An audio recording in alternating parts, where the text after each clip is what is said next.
Hello friends, welcome to my YouTube channel Lucky Mariner Blogs. This location is Khab. This is meeting point of Spiti River and Satluj River. We will now travel along Spiti River and Satluj River is coming from north. Also on north side is Tibet border about 10 to 15 kilometers away. This is day 2 and on day 1 we traveled from Chandigarh to Jewry. Jewry is a few kilometers away from Rampur Bushehr. After having a night stay in Jewry, we left today morning at 7 am and after passing Jewry there is one checkpost where we enter district Kinnaur and we have to enter vehicle name and number of persons. And after that we kept traveling, passing Wangdu, Karcham and passing by Rikongpyo. Then we also passed one more checkpost which is called Akpa checkpost, and there also we have to enter vehicle name and number of persons. After that we reached Poo at about 12:30. There we had some small break and had our lunch. Then we start our journey again and we reach Khab. And Khab is the entry point of district Spiti. So this narrow road is about 3 kilometers. In this road we have to pre-plan if any large vehicle is coming from right ahead. So space is very narrow, so we have to find a location to give pass to the larger vehicle. Small vehicles can pass easily. And from Khab it is about 1 hour drive to Nako. Nako is the first town of Spiti. Nako, we can see Nako Lake, which they consider is a sacred lake for them, and also Nako Monastery. But we don't stop there, so we kept driving and we can see this very beautiful landscape, multicolored mountains, very beautiful. This is near place called Chango. So before reaching Chango we can see this once and we can stop there for having a nice view. Then from Chango till Sumdo the road is very good, wide road, you can drive fast and reach Sumdo very fast. Sumdo is again checkpost. Sumdo is again very near to Tibet border, and there is also a very big army base near Sumdo which is called Korik. So we don't stop anywhere, so we kept driving because we have the aim to reach Goe Monastery. So we reached Goe before 5 p.m.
This is the mummy kept in small room alongside the monastery building. So as told by local lamas, these doors are closed by 5 p.m. So we were lucky to reach before 5 and see it. Also these views are great from this location, so it's enjoyable. It's worth visiting. After passing Sumdo checkpost, road is single again and broken at places. But you can cover 25 to 30 kilometers in an hour. This is the maximum you can do. And this road have enough places to pass the larger vehicles, and views are great on the way. On this day too, we reached Tabo by 6:30 p.m. and we found the guest house and we go for sleep. On day 3, we planned to visit Kaza and the famous villages in Kaza. This is day 3 and we are at Tabo Monastery. This monastery is about 1000 years old, and photography is not allowed in the main building. So we visited the old building and we see the lamas having classes and chanting the prayers in the old monastery. So we just had a visit inside and we come back. But the place is worth seeing. It's a big area and you can come and enjoy the scenery here and see how this place is maintained from so many years. I liked it personally.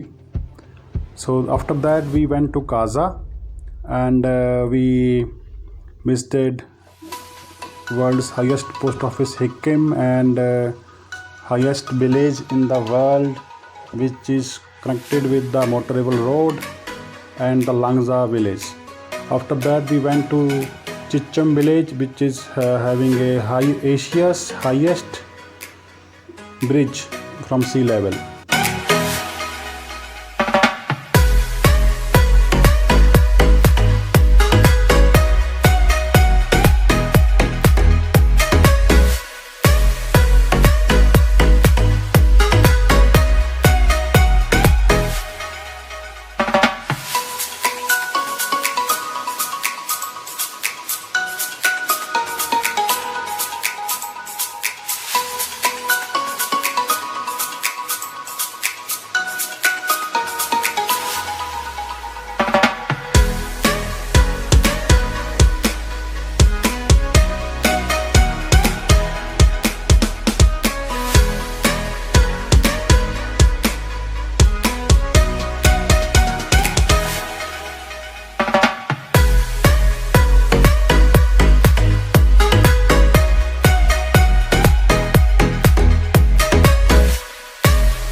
This is a view from Comic Village, world's highest village connected with the motorable road.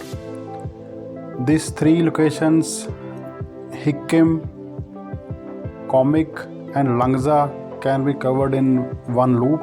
So it takes about 3 to 4 hours from Kaza to cover this area.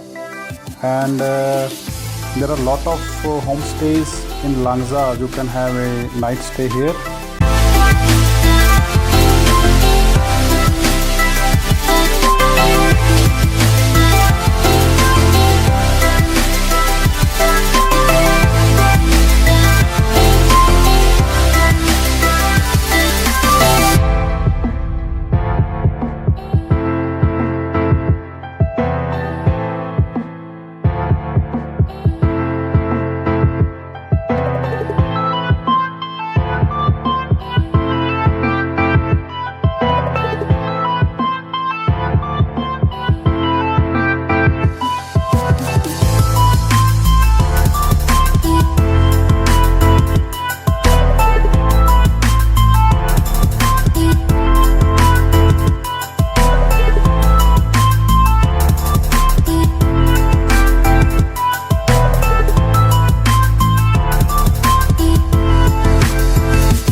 After visiting Chichum village, we did some camping outside Kaza and we slept in a guest house in Kaza.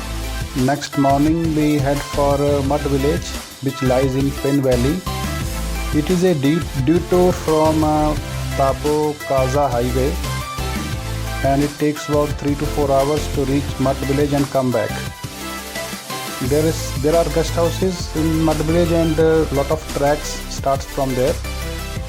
The mistake I did in this trip was I was not wearing proper winter clothes. I wanted to enjoy the cold weather, but when I reached home I caught cold and it took 1 month to recover.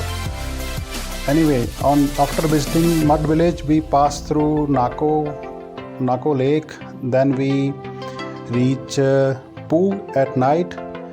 There is lot to explore in Spiti, monasteries, small tracks, lakes. So due to shortage of time, I cannot do so much. So we'll continue to do. And next vlog I will come with this Kunjam Pass video. And on last day we found a roadblock near Akpa checkpost. So we have to spend one night at Spello.